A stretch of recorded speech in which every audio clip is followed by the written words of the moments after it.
जब हम कोई भी काम करते हैं और इन रिटर्न हम कुछ मनी अर्न करते हैं तो उसे हम इकोनॉमिक एक्टिविटीज़ कहते हैं। वेयर एज जब हम कोई भी काम अपनी सेटिस्फेक्शन के लिए करते हैं और इन रिटर्न हमें कोई भी मनी नहीं मिलती, यानी हमारी कोई भी अर्निंग नहीं मिलती है, तो ऐसी एक्टिविटीज़ को हम नॉन इकोनॉमिक एक्टिविटीज़ कहते हैं। So hello everyone, this is Muskan and I welcome you all to my YouTube channel which is The Edu Dot। हम क्लास 6 चैप्टर 13 NCERT से पढ़ रहे हैं जिसका नाम है द वैल्यू ऑफ वर्क। जैसे वीडियो की शुरुआत में मैंने दो टर्म्स की बात करी थी, economic activities and non economic activities. तो ये दो टर्म्स जो हैं ये हमने बहुत अच्छे तरीके से क्लियरली विद एग्जाम्पल्स हमने समझ ली थी। तो उस वीडियो का जो लिंक है वो डिस्क्रिप्शन में दिया हुआ है। तो आज की वीडियो देखने से पहले वो वीडियो देख लेना ताकि आपको समझ में आ जाए कि इकोनॉमिक एक्टिविटीज़ और नॉन इकोनॉमिक एक्टिविटीज़ कौन सी होती हैं। तो आज हम कंटिन्यू करने वाले हैं chapter 13 types of economic activities. ये हमारा टॉपिक रहेगा। Kavya was excited to go to her aunt's house in the village of Kamalapur. तो हम काव्या की स्टोरी पढ़ रहे हैं कि काव्या बहुत एक्साइटेड थी उसके आंट के घर पे जाने के लिए जो कि कमलापुर विलेज में रहती थी। On the way she saw that the highway was being built near the village. Highway बन रहा था विलेज के आसपास and construction site was abuzz with activities. Large machines थी such as excavators and bulldozers थे, were being operated by dedicated technicians. तो यहाँ पे एक्सप्लेन किया गया है कि क्या उसने देखा। This new highway promise to reduce the travel time to the nearest town from 5 hours to just 2 hours। 5 घंटों से लेकर 2 घंटों तक जो है ये टाइम रिड्यूस कर देता है। Kavya thought that she would be able to visit her aunt more often once the highway was ready, since it would take less time to travel there. Happy with this thought, Kavya ran to greet her aunt and to eat delicious jalebis that she had made। तो यहाँ पे बात ये कही गई है कि वो कंस्ट्रक्शन हो रही थी जो कि उसके आंट के विलेज के आसपास हो रही थी, जिससे जो ट्रैवल है वो ट्रैवल टाइम जो है वो रिड्यूस हो जाना था और उसे लगता था कि वो बहुत ज़्यादा ऑफनली वो अपनी आंट को मिलने जा सकेगी और उसका टाइम ट्रेवल भी वो कम हो जाएगा। तो इस खुशी में वो चली जाती है अपनी आंटी के घर और जलेबियाँ खाने चली जाती है। दे वर जॉइंड बाय काव्याज अंकल। फिर काव्या के अंकल आ जाते हैं जो कि काम से वापस आए होते हैं। वो एक टेक्नीशियन होते हैं कंस्ट्रक्शन कंपनी में और ऑपरेट करते हैं बुलडोज़र को। He receives monthly salary for his services. Monthly salary मिलती है उनको सर्विस के लिए। अगले दिन Kavya's aunt woke up early to finish her share of household chores, यानी घर के काम कंप्लीट करती है वो जल्दी उठ के काव्या की aunty, and left for work. फिर वो काम पर चली जाती हैं। अब वो क्या काम करती हैं वो काम क्या करती हैं, वो विलेज पोस्ट ऑफिस में एम्प्लॉयड होती हैं और उनको मंथली सैलरी मिलती है। और शाम को वो क्या करती हैं, ऑफिस के बाद वो ऑनलाइन क्लासेस लेती हैं और हेल्प करती हैं स्टूडेंट्स को प्रिपेयर करने के लिए उनके स्कूल के एग्ज़ाम्स के लिए, और वो वीकली फ़ी जो है वो चार्ज करती हैं। अब वीकेंड पे क्या करती है, on the weekend Kavya visited a local mango orchard with her aunt to have some delicious mangoes. अब काव्या जो है अपनी आंट के साथ वीकेंड्स पर ये मैंगोज को लेने चली जाती है। देयर शी सो साहिल। वहाँ पे वो साहिल को देखती है जो कि एक फार्म लेबरर है जो कि ट्रैक्टर चलाता है to till a farmer's land nearby, और उसको डेली वेज मिलती है for his efforts. He gets some payment for his work in cash. कुछ उसको कैश में मिलती है और कुछ उसको मैंगोज ऑफ इक्वल वैल्यू। यानी जो ये साहिल है ना फार्म लेबरर, उसको जैसे जो वेज मिलती है ना, तो उसको वेज के कुछ पार्ट जो उसकी पेमेंट का कुछ पार्ट है वो कैश में मिलता है और कुछ जो है उसको मैंगोज दिए जाते हैं उसी फार्म से उसकी इक्वल वैल्यू पे। The mangoes that he receives as a part of his work are called payment in kind. जो उसे मैंगोज दिए जाते हैं, काम करने के बदले मैंगोज दिए जाते हैं, कुछ, तो वो उसको क्या कहते हैं, ऐसी पेमेंट को क्या कहते हैं, payment in kind. For example हम कोई काम करते हैं जाके, हमारी जो सैलरी है फॉर एग्जाम्पल 1000 रुपीज़ है। 1000 रुपीज़ हम सपोज़ चॉकलेट मैन्युफैक्चरिंग कंपनी में काम करते हैं, ठीक है, और हमारी सैलरी है या वेजेस हैं वो 1000 रुपीज़ है।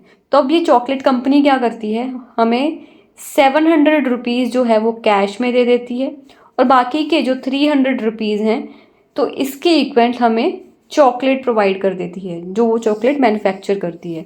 तो वो जो चॉकलेट्स दे रही है हमें 300 रुपीज़ के, तो वो होती है पेमेंट इन काइंड, ठीक है। आई होप आपको समझ में आया होगा। As we now understand, economic activities are those that have value in terms of money. Economic activity वही हुई जो जिसकी जो वैल्यू होती है, उस काम की जो वैल्यू होती है मनी के टर्म में। Economic activities also add value at each stage. अब इकोनॉमिक एक्टिविटी जो होती है हर स्टेज पर वैल्यू एडिशन होती है, यानी मनी हर स्टेज पर इन्वॉल्व होता है। Of the process of transforming something into another form. हमने रॉ मटेरियल ले लिया और हमें सिर्फ फाइनल गुड बनाना है, फाइनल गुड बनाना है। तो अब रॉ मटेरियल हमने परचेज करा, यहाँ पे भी मनी जो है हम इन्वेस्ट करेंगे, हम मनी जो है स्पेंड करेंगे, तो यहाँ पे भी मनी का जनरेशन हो रहा है, रिलेशन हो रहा है। तो हमने रॉ मटेरियल लेकर उसको फाइनल गुड में कन्वर्ट करा, तो ये क्या हो गया, वैल्यू एडिशन हो गया यहाँ पे, ठीक है। इसको ही हम जो कहते हैं वैल्यू एडिशन कहते हैं, ठीक है। हाँ, let us take the example of Kavya's father. अब काव्या की जो फादर हैं राजेश, जिनका नाम है, इनके एग्जाम्पल से समझते हैं कि बात क्या है। जो राजेश है ये कारपेंटर हैं, ठीक है। ये नियर बाय मार्केट से वो जो वुड लेकर आते हैं, खरीद कर लाते हैं 600 रुपये की, ताकि वो फर्नीचर बना सके। अब जो वुड जो है ये क्या हो गया, रॉ मटेरियल हो गया, रॉ मटेरियल हो गया, रॉ मटेरियल हो गया। फिर वो अपने एफर्ट्स लगा के स्पेशल टूल्स या और भी कोई मटेरियल होते हैं वो क्या करते हैं, जो है फर्नीचर जो है वो बना लेते हैं। फिर वही फर्नीचर को, वो फर्नीचर क्या बनाते हैं, वो चेयर बना लेते हैं और इसको मार्केट में बेच देते हैं 1000 रुपीज़ में। तो यानी जो उन्होंने रॉ मटेरियल ख़रीदा था वो 600 रुपये का था, और फाइनल गुड जो वो चेयर बेच रहे हैं वो है 1000 रुपीज़। डिफरेंस क्या आ गया, 400 रुपीज़, ठीक है। कॉस्ट क्या थी यहाँ पे 600 रुपीज़, और 1000 रुपीज़ में उन्होंने बेच दी, तो डिफरेंस आ गया 400 रुपीज़, जो कि मॉनेटरी वैल्यू ऑफ राजेश के स्किल, टाइम, एफर्ट्स, उसका राजेश के स्किल्स भी थे, चेयर बनाने की स्किल थी उसके पास, उसने टाइम इन्वेस्ट करा, उसने अपने एफर्ट्स लगाए, which went in to making that chair. Rajesh has added value to the wood by turning it into furniture. Rajesh ने वुड को फर्नीचर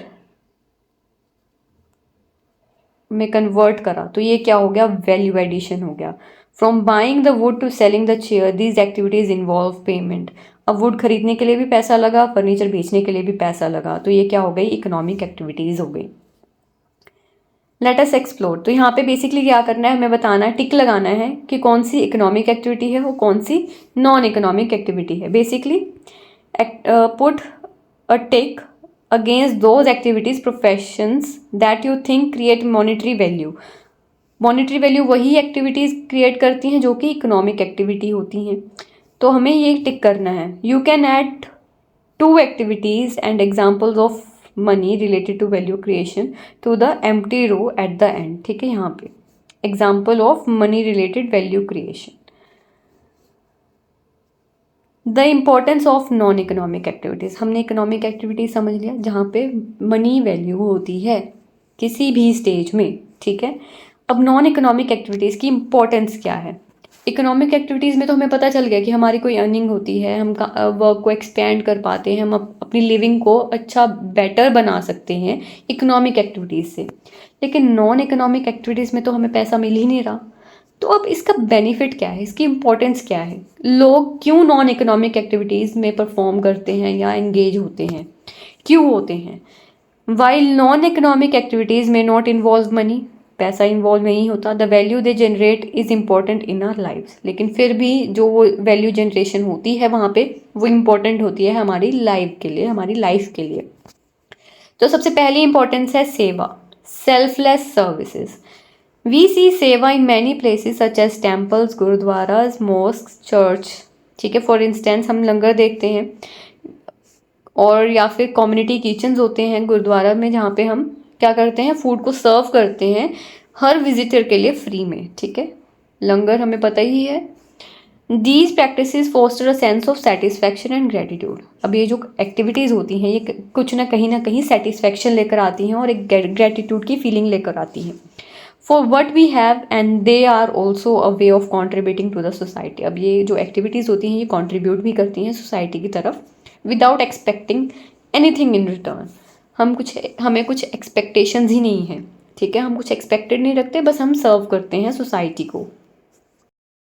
सेवा के बाद आता है the strength of community participation. जैसे स्वच्छ भारत अभियान, ये बेस्ड है कलेक्टिव एफर्ट्स के लिए, ताकि जो सारे सिटीजन्स हैं इंडिया के, to keep our surrounding clean. ठीक है, individually we keep our homes and surrounding clean, people have also come together to clean up streets, roads, parks and other public places or community areas. Together these efforts lead to clean home, neighborhood, society and nation. तो जैसे स्वच्छ भारत अभियान है, यहाँ पे बात की गई है कि ये कलेक्टिव एफर्ट्स की बात करता है, जिसमें सारे सिटीज़न जो हैं, इंडियन सिटीजन जो हैं, ये अपनी सराउंडिंग्स को क्लीन रखते हैं। और जो सिटीजन्स हैं वो इंडिविजुअल जो है, इंडिविजुअली अपने घरों को भी साफ़ रखने की कोशिश करते हैं और आसपास के एरियाज़ को भी, जो सराउंडिंग जो एरियाज़ हैं उनको भी क्लीन रखने की कोशिश करते हैं। और बहुत सारे लोग ऐसे भी हैं जो एक साथ आते हैं, मतलब एक ग्रुप बनाते हैं, फिर वो स्ट्रीट्स को क्लीन करते हैं, रोड्स या पार्क्स या अदर पब्लिक प्लेसेस को या फिर कम्युनिटी एरियाज़ को वो क्लीन करते हैं। वो एक टुगेदर होके, मतलब एक साथ जो है वो एफर्ट्स लगाते हैं। Another example of collective community participation is celebration of Van Mahotsav, the festival of forest in India, to promote awareness about the value of trees and the conservation of forest. तो यहाँ पे ये जो है वन महोत्सव होता है। पहला तो हमारा हो गया स्वच्छ भारत अभियान, फिर हमारा हो गया वन महोत्सव। यहाँ पे हम फॉरेस्ट का फेस्टिवल है ये, जहाँ पे वैल्यू है ट्रीज़ और कंजर्वेशन ऑफ फॉरेस्ट। हम फॉरेस्ट को बचाते हैं और ट्रीज़ जो है वो ज़्यादा से ज़्यादा प्लांट करते हैं। ये जो इनिशिएटिव है ये एक लेकर आता है together members of the community for tree plantation drives होती हैं, हम सब मिलकर पेड़ लगाते हैं बहुत सारे। तो विद दिस हमारा चैप्टर कंप्लीट होता है, लेकिन हम अगले चैप्टर पे जाएं इससे पहले हम थोड़ा ब्रीफ में समझ लेते हैं बिफोर वी मूव ऑन। इस चैप्टर में हमने समझा कि इकोनॉमिक और नॉन इकोनॉमिक एक्टिविटीज़ कौन सी हैं। ठीक है, economic activities and non economic activities क्या हैं। हमने ये भी देखा कि वैल्यू एडिशन क्या है, जो कि इकोनॉमिक एक्टिविटीज़ क्रिएट करती हैं। वैल्यू एडिशन हमने देखा ना, रॉ मटेरियल से लेकर फिनिश्ड गुड तक। तो यहाँ पे भी वैल्यू एडिशन हो रही है, यहाँ पे भी मनी इन्वॉल्व हो रहा है, तो ये क्या हो गया, वैल्यू एडिशन होता है। We understood how non-economic activities contribute to the social welfare, personal well-being and enhance the overall quality of life. किस तरीके से non-economic activities contribute करते हैं social welfare को, personal well-being को, और enhance करती हैं overall quality of life. So I hope आपको ये चैप्टर समझ में आया होगा। अगर आपके कोई भी डाउट्स हैं तो कमेंट करके ज़रूर पूछें। Till then, stay tuned, stay happy and thank you.